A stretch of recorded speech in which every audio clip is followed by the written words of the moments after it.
We will be discussing about logic. The science of correct reasoning according to lawyers, yun po yung logic. They often use logic to communicate more effectively, construct valid arguments, analyze legal contracts, and make decisions. Sa mga programmers, ginagamit po yung logic to design computer softwares. So, engineers use logic to design circuits for smartphones and mathematician to use logic to solve problems and construct mathematical proof. Pag wala naman po yung logic, it is difficult to imagine efficient functioning of the world of medicine. A doctor who is obliged to take decisions arising from many different factors should control his actions in accordance with the principles of logical reasoning. Classical logic provides a variety of tools, making it possible. Every language contains different types of sentences, such as statements, questions, and commands. Like for example, is the test today? Ito pong sentence na to is a question. Alam naman natin yon. Go get the newspaper. Command po dahil nag-uutos ka po dito sa sentence na to.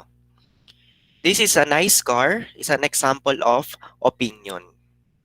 Kasi personal opinion to ng iba't ibang tao yung ganitong sentence kung nagagandahan ba siya o hindi dun sa sasakyan.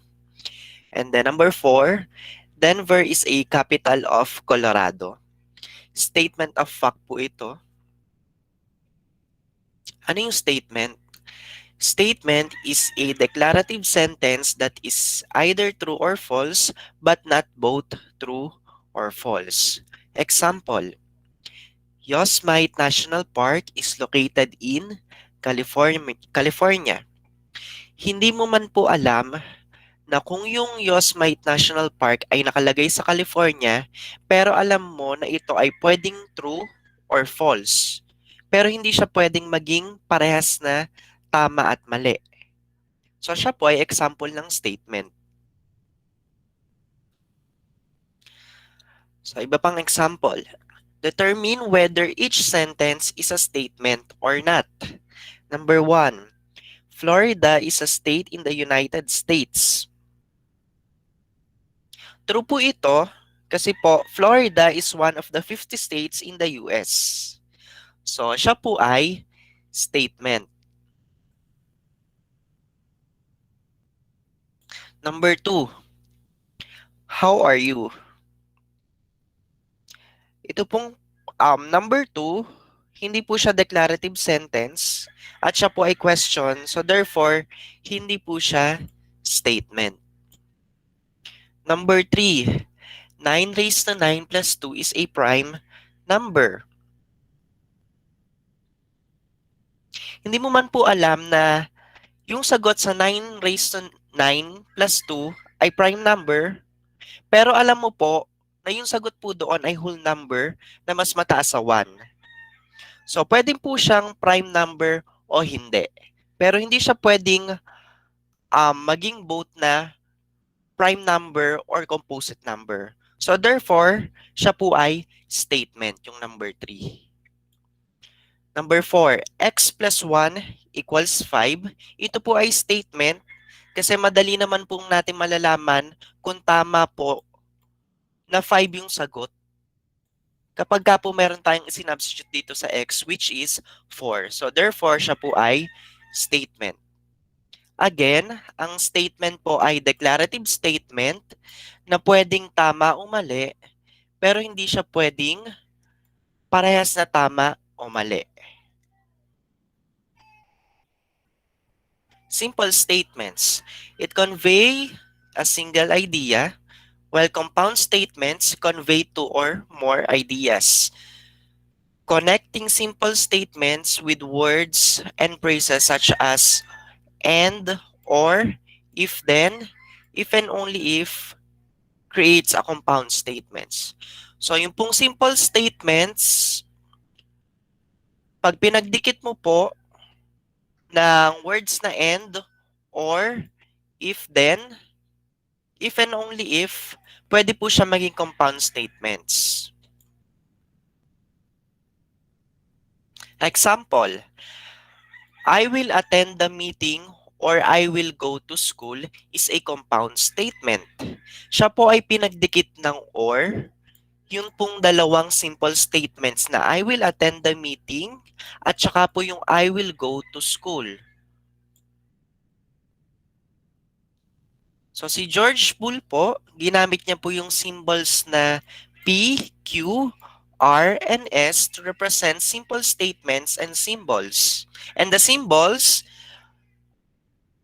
ito po, ito, tas itong arrow at saka yung line na may dalawang arrow to represent connectives.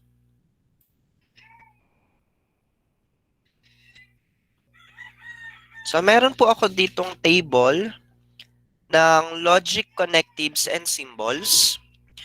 Bali parang summary po siya.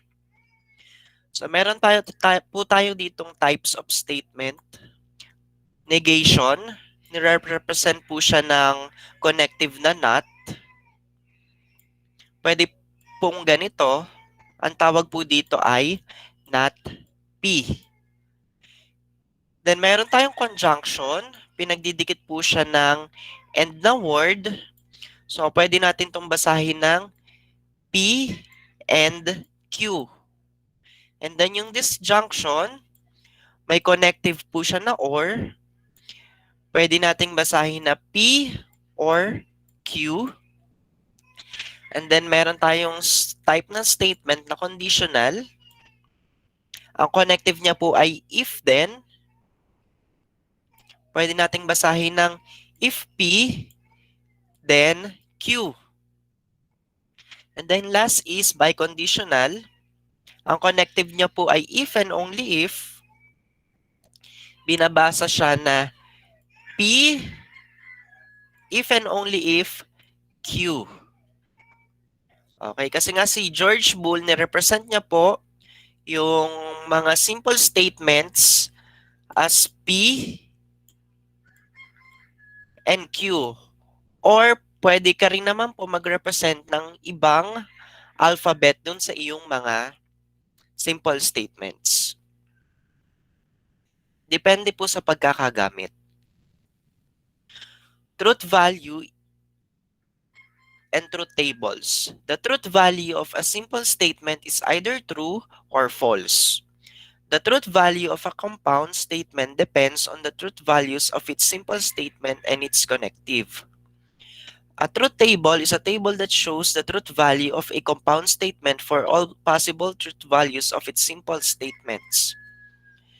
So, punta po tayo sa type of statement na negation. Meron po siyang symbol na ganito or yung parang negative sign. So, yung negation po ng statement na today is Friday ay today is not Friday. Parang kokontrahin mo po yung ibig sabihin nung original statement mo po. So, kung yung pong statement P is true, ang negation po noon is not P, which is false. Kung yung statement mo naman na P ay false, ang negation nun is not P, therefore, true. Parang kokontrahin mo po yung ibig sabihin ng iyong statement. The negation of a statement is the original statement. So, pag meron kang not P, ang sagot mo doon, P.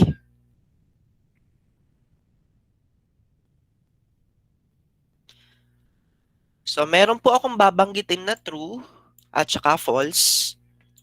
Pwede mo rin po itong isulat ng 1 para sa true or on. Para sa false po, pwede siyang i-represent na 0 or off. Ayan. So, dalawa lang po yung values kapag pinag-uusapan ng logic.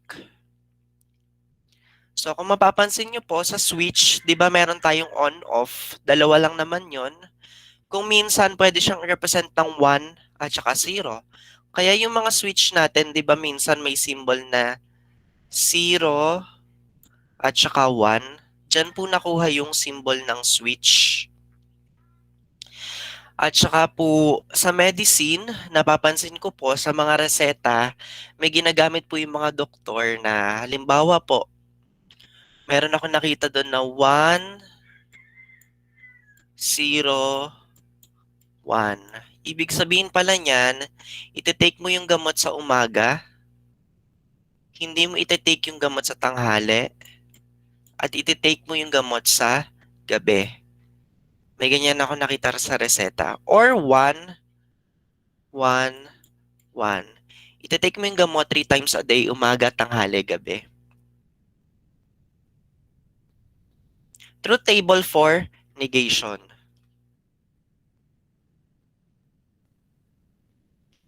So, di ba si George Bull ni-represent yung mga simple statements as P or Q? So, kunwari meron tayong P. Kung yung statement mo ay true at ine-negate mo yon, gagawin mong not P, kukontrahin mo lang, magiging false. Kung statement mo ay false, kukunin mo yung negation, kukontrahin mo lang, magiging true. Example, write the negation of each statement. Number 1, Ellie Goulding is an opera singer. So, ang negation po noon ay Ellie Goulding is not an opera singer. Number 2, the dog does not need to be fed. So, kukunin ko po yung negation noon, the dog needs to be fed. Number 3, so sige nga, itry nyo nga po yung number 3. Sino pong pwedeng magsagot? Sir, ako po. Sige po. The Queen Mary 2 is not the world's largest cruise ship. Very good. Number 4, sino pong pwedeng Sir, ako sumagot? po. Sige po. The fire engine is red. Okay, very good. So, madali lang po yung negation. Thank you. Next, consider the following simple statements. So, ito yung nire-represent. Sabi nga po ni George Bull, pwede ko i-represent yung simple statements ko as P, Q, R, S. Depende po sa pagkakagamit. Depende po sa inyo. Para lang siyang variable na nagre-represent.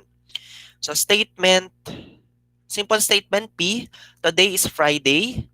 Q, it is raining. R, I am going to a movie. S, I am not going to the basketball.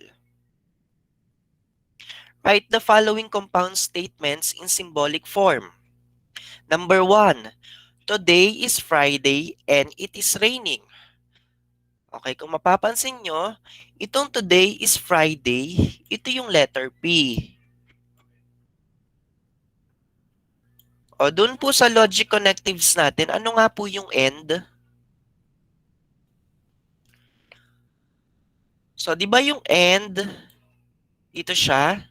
So, ito yung gagamitin natin. So, may ganun ako. Ano yung sunod na simple statements? It is raining. Ano yon? Q, di ba? Q. So, ito na yung sagot. P and Q. Number 2, it is not raining and I am going to a movie. So, himayin mo po yung compound statements. Kunin mo po yung mga simple statements. So, yung unang thought, it is not raining. Yung ikalawa, I am going to a movie. So, it is not raining. Ano po ito? Saan galing yon? Sa Q. Pero, negation po yun ng Q. So, ang negation po natin ay ganito pong symbol. Negation yan or not. So, not Q and I am going to a movie is R. So, ang sagot po is not Q and R. Nakukuha po? Apa. Okay, thank you. Number 3, I am going to the basketball game. Ano yon? S, pero negation po siya. So, not S. Or, ang symbol po ng or disjunction is ganito po. I am going to a movie is are. Tama po ba? Opo. Okay, good. Careful lang po, nakakalito po yan. Number 4, if it is raining, then I am not going to the basketball game. Ano po yon? Conditional. Yun yung if then. Ang symbol nun ay arrow to the right. Nasaan itong it is raining? Q. Then I am not going to the basketball game. Q, arrow to the left. Ano yung kasunod? S po. Thank you. So, yung if nasa unahan, yung then nasa panggitna. Ito po yun. Okay. So, consider the following statements. P. The game will be played in Atlanta. Q. The game will be shown on CBS. R. The game will not be shown on ESPN. S. The Mets are favored to win. Write each of the following symbolic statements in words. So, itry nyo nga po sa number 1, Sure Q ako po. and P. Go. The game will be shown on the game will be shown in CBS and the game will be played in Atlanta. Okay, thank you. Correct. Number 2. Ako po. Sir, ako po. Yung nauna. The game will be shown on ESPN and the Mets are favored to win. Number 2, not R and S. Pa-repeat nga po. The game will be shown on ESPN and the Mets are favored to win. Okay, very good. Thank you. Number 3. Yung pong kanina, yung pangalawang gustong sumagot. Number Ako 3 po. po. Sige po. The Mets are favored to win if and only if the game will not be played in Atlanta. Okay, thank you. Very good. Sa ganun lamang po kadali, kailangan nyo lang pong sauluhin itong gamit ng table. Hindi po kayo na mawawala. If a statement in symbolic form is written in English sentence, then the simple statements that appear together in parentheses in the symbolic form will all be on the same side of the comma and then that appears in the English sentence. So kapag ka po English sentence ang gamit natin and then pinaghiwalay po ng comma, ang magkagrupo po dito ay Q at saka yung not R. Pagka po ganito po yung comma, ang magkagrupo ay P and Q. Hiwalay yung R, ano? O, pag ganito naman, magkagrupo po yung P and not Q, magkagroup din yung R or S. Kasi dito sila pinaghiwalay nung comma. If a statement in symbolic form is written as an English sentence, then the simple statements that appear together in parentheses in the symbolic form will all be on the same side of the comma that appears in the English sentence. Yun na nga po yun, yung kanina. Example. Let P, Q, and R represent the following. P. You get a promotion. Q. You complete the training. R. You will receive a bonus. Write parenthesis P and Q. Tapos may arrow to the left and then R. So, ganito po siya. P and Q. You get a promotion. Okay. Ulit. Ano nga po yung arrow to the right? If then. So, pag merong arrow to the right, lalagyan mo na kaagad ng if sa unahan. So, if you get a promotion and you complete the training, then you will receive the bonus. So, meron nga tayong parenthesis ngayon. Okay, number 2, try nyo naman po kung paano siya. Right? If you do not complete the training, then you will not get a promotion and you will not receive a bonus in symbolic form. Sige po, patry po.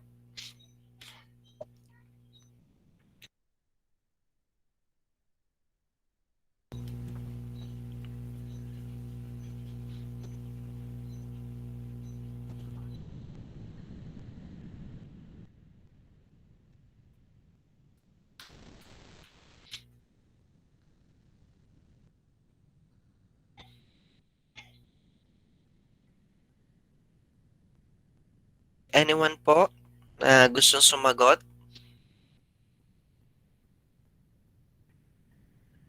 So, himayin natin. Yung unang thought, if you do not complete the training. Sunod merong then. Pag may if then, anong symbol siya? Di may arrow ka na. Ano yung if you do not complete the training? Negation po. Nang anong statement po? PQ or R? P po. EQ po pala. Okay, negation ng Q, so not Q ka na. Ano yung kasunod? Then you will not get a promotion. Ano po yun? Negation po ng P. Negation po ng P. Negation ng P. Tapos meron kang end. Adi ganun yun. You will not receive a bonus. Negation ng R po. I did not R. Saan mo ilalagay yung parenthesis? Hanapin mo yung may kama. Ito yon.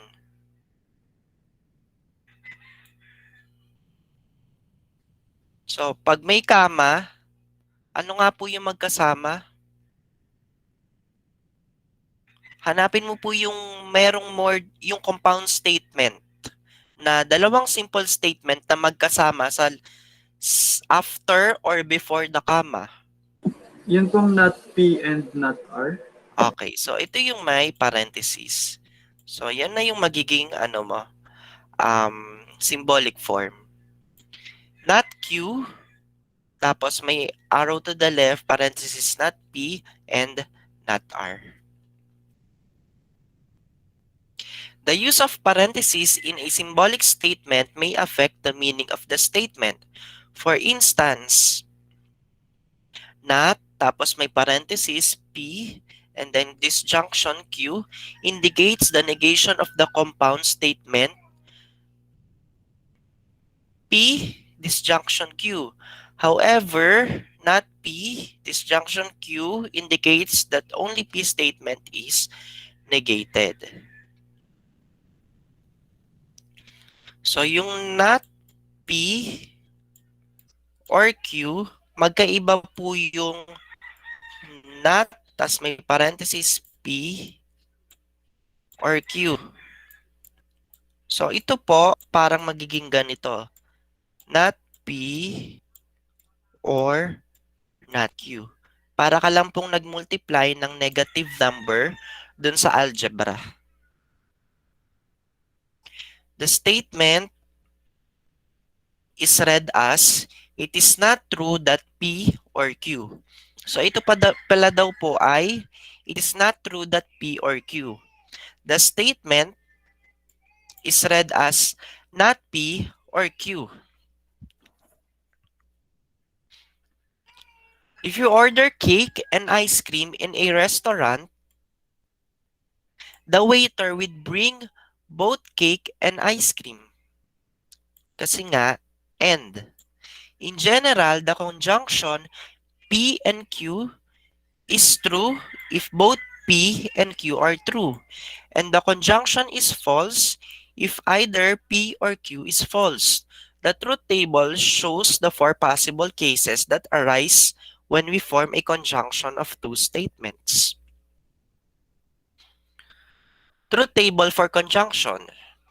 The conjunction P and Q is true if and only if P and Q are true.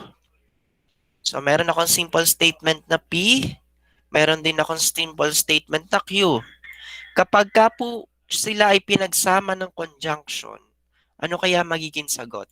So sabi dyan, kapag ka meron daw pong conjunction, magiging true daw po yung sagot pag parehas ng simple statements mo ay true. Like here, P ko ay true, Q ko ay true. P and Q, ang sagot ko ay true.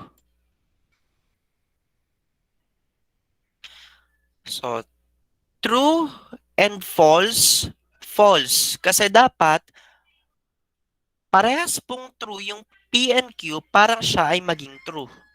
So, false na po yung sagot. Then, F, false and true, false po.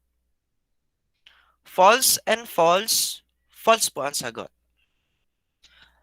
So, paano nga po magiging true ang conjunction kapag ka ang mga simple statements mo ay both true? Nakukuha po ba yon? Apo. Ayan yan, oh. True lang po itong sagot kapag ka parehas na true.